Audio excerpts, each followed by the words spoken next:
নমস্কার বন্ধুরা, আশা করি তোমরা সবাই ভালো আছো। আর আমার চ্যানেলে তোমাদের সবাইকে স্বাগত। আজকে 25শে ডিসেম্বর, বুধবার, এখন 9:30 বাজে। আর এখন থেকেই আমি ব্লগটা শুরু করলাম। আমি বাজারে গেছিলাম, তো চলো বাজার থেকে কী এনেছি তোমাদেরকে দেখাই। তো চলো রান্নাঘরে যাই। বাবান আজকে বলেছে চিকেন খাবে, তো আমি বাজারে গেছিলাম। এই দেখো, একটা ফুলকপি নিয়েছি, একটাই নিয়েছি, একটা রয়েছে বাড়িতে, ওই জন্য একটা ফুলকপি নিয়েছি, বেশ বড়, 20 টাকা নিয়েছে। আর এখানে দেখো বাসমতি রাইস নিয়ে এসেছি 1 কেজি। 1 কেজি চাল রান্না করব না, আজকে 500 মতো করব, আর 500 রেখে দেব। আর এই দেখো চিকেন নিয়ে এসেছি। চিকেনটাকে আমি লবণ, একটু হলুদ আর একটু লঙ্কার গুঁড়ো, লাল লঙ্কার গুঁড়ো দিয়ে ম্যারিনেট করে রেখেছি। এরপরে রান্না করব, চিকেন দো পেঁয়াজা করব। ছেলে বলেছে চিকেন দো পেঁয়াজা খাবে। আর চিকেন বা মটন হলে সব সময় বাবান বলে বাসমতি রাইস খাবে, ওই জন্য বাসমতি রাইসও নিয়ে আসলাম। তো দেখো ম্যারিনেট করে রেখেছি, একটু পরেই রান্না শুরু করব। আর দেখো এখানে মিষ্টি দোকান থেকে একটু মিষ্টি নিয়েছি, এই যে গুড়ের মিষ্টি, সন্দেশ, নরম নরম। বাবান এটা খুব পছন্দ করে, ওর জন্য 3টে নিয়ে এসেছি ওর জন্য। আর এদিকে দেখো গুড়ের কাঁচাগোল্লা নিয়েছি। তো আজকে কাঁচাগোল্লা দিয়ে আমি পাটিসাপটা বানাবো। এটা সন্ধ্যাবেলা করব, যখন করব তোমাদেরকে আবার দেখাবো। তো চলো এখন বাকি কাজগুলো সেরে নিই, তারপরে আবার রান্না করতে হবে, আবার পরে তোমাদের সঙ্গে কথা বলছি। আর সবাইকে মেরি ক্রিসমাস, এটা বলা হয়নি। তো দেখো আমার রান্না হয়ে গেছে। এই হচ্ছে ফ্রাইড রাইস, আর এই হচ্ছে চিকেন দো পেঁয়াজা। দেখো যে বাবান এখানে খাচ্ছে। বাবান কেমন হয়েছে চিকেন দো পেঁয়াজা? হেভি হয়েছে বলছে, তাহলে খুব ভালোই হয়েছে। বাবান সহজে ভালো বলে না। তো চলো এবার আমি খেতে বসবো, খেয়ে নিই, পরে কথা বলছি। তো দেখো গাইজ, আজকেও আবার মাছ ধরে নিয়ে এসছে আমার কর্তা। তো কি মাছ পেয়েছে দেখো, এই একটা কাতলা মাছ পেয়েছে, আর এইরকম ছোট ছোট এই মাছগুলো পেয়েছে, বাটা মাছ, আর একটা ছোট্ট তেলাপিয়া মাছ রয়েছে। আজকে বেশি মাছ হয়নি। তো আজকে আমি আর কাটবো না, এই মাছগুলো ফ্রিজে ঢুকিয়ে রাখবো, কালকে বা পরশু দিন কাটবো। তো চলো এগুলোকে আমি ঢুকিয়ে রেখে দিই ফ্রিজে। আর দেখো 25শে ডিসেম্বর উপলক্ষে কেক নিয়ে এসছে আমার কর্তা।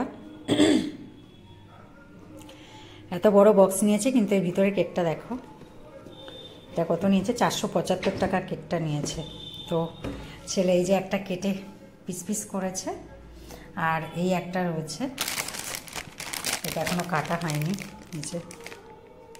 এটা আবার আখরোট দেওয়া রয়েছে, দেখো আখরোট দেওয়া রয়েছে এই কেকটাতে, মানে দুটো একসাথে থাকে এই একটা প্যাকেটের মধ্যে। আর এটার মধ্যে দেখো আমন্ড দেওয়া, তারপর ড্রাই ফ্রুট, কিশমিশ, কাজু সব ভর্তি এটার মধ্যে, এই কেকটার মধ্যে দেখতে পাচ্ছ। এই যে তো এই দুটো কেক, একটা এখনও খাওয়া কমপ্লিট হয়নি, এটা কমপ্লিট হলে তবে এটা খাবো। তো তোমাদের সঙ্গে একটু শেয়ার করলাম কেমন হয়েছে কেকটা, বলো। খেতে তো পারবে না, টেস্ট করতে পারবে না, দেখেই বলো কেমন হয়েছে। তো দেখো বন্ধুরা, আমি পাটিসাপটা বানাচ্ছি, আজকে চিনি দিয়ে বানাচ্ছি। দেখো কত ফুটো ফুটো হয়েছে, এরকম ফুটো ফুটো যত হবে। সামনে এটা চলে এসছে, যেন ঝাপসা হয়ে গেল। এই দেখো কত ফুটো হয়েছে, দেখতে পাচ্ছ? তো এই ফুটোটা যত বেশি হবে তত ভালো হবে পাটিসাপটা। আর এখানে দেখো এই কতগুলো করা হয়ে গেছে আমার, এই যে। আর এই যে আমার ব্যাটার, আজকে চিনি দিয়ে করেছি ব্যাটার। আর এই যে কাঁচাগোল্লা, এখন পাটিসাপটা বানাচ্ছি দেখো। তো চলো কাঁচাগোল্লা দিয়ে দিই। কাঁচাগোল্লা দিয়ে পাটিসাপটা বানানো খুবই ইজি, আমার কাছে তো তাই মনে হয়। তো চলো এবার এটাকে উল্টে দিই।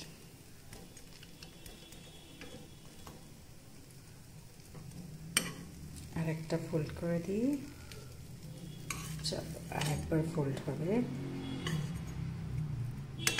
তো দেখো হয়ে গেল। দেখো, তো চলো এবার আমি এটাকে উঠিয়ে রাখি। তো দেখো বন্ধুরা, আমার পাটিসাপটা বানানো কমপ্লিট হয়ে গেছে, তাই তোমাদেরকে আমি দেখাচ্ছি। তো কতগুলো পাটিসাপটা বানিয়েছি, প্রায় 1 ঘন্টা ধরে। আমার এবার কোমরে ব্যথা করছে, তো চলো এবার একটু রেস্ট নিতে হবে, তাই ভাবলাম তোমাদের সাথে শেয়ার করে নিই। তো চলো, এই দেখো ভিতরে কাঁচাগোল্লাগুলো দেখা যাচ্ছে। তো চলো এবার উপর থেকে দেখাই। এই যে দেখো কেমন হচ্ছে পাটিসাপটাগুলো, তোমরা অবশ্যই কমেন্ট করে জানিও। আজকে চিনি দিয়ে করেছি, ওই জন্য পুরো সাদা সাদা হয়েছে, খুব সুন্দর লাগছে দেখতে। তো চলো আজকের মতো ভিডিওটা এখানেই শেষ করছি, আবার দেখা হবে নেক্সট ভিডিওতে। আর আমার ভিডিওটি ভালো লাগলে অবশ্যই একটা লাইক, শেয়ার ও কমেন্ট করে দিও। আর আমার চ্যানেলটিকে সাবস্ক্রাইব করে আমার পাশে থেকো। আর অবশ্যই বেল আইকনটা প্রেস করে দিও, যাতে আমি ভিডিও আপলোড করলে সবার আগে তোমাদের কাছে নোটিফিকেশান পৌঁছে যায়।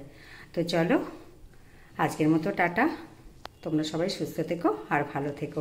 Good night.